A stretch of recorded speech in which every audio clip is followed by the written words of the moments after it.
On the 11th of September of 2001, terrorist attacks killed more than 3,000 people in the United States. The attacks had a serious impact on world politics and forever changed international rules and agreements on how to deal with terrorism.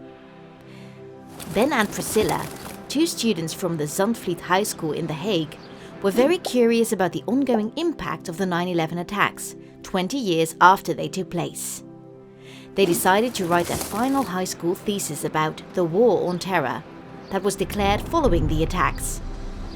In their research, Ben and Priscilla ask if we can call the war on terror a success. They also looked at the effects of counter-terrorism measures on human rights. To find answers, Ben and Priscilla worked with international law experts at the Institute, who co-supervised their thesis. Ben and Priscilla analysed laws, historical documents and academic literature. And they interviewed Helen Duffy, a prominent professor and human rights lawyer. The conclusion of Ben and Priscilla's research is very clear. 9/11 had very big and far-reaching effects on international law.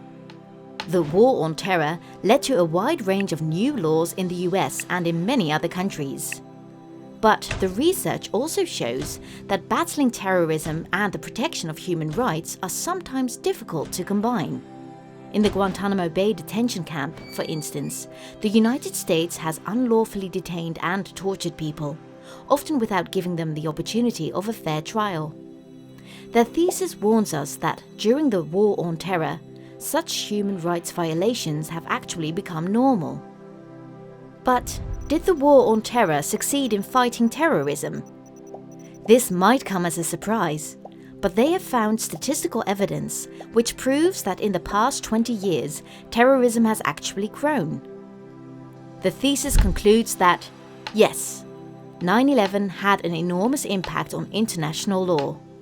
Nowadays, laws driven by emotion, as Ben and Priscilla call them, still determine how countries deal with terrorism and terrorist suspects. And not always in a good way.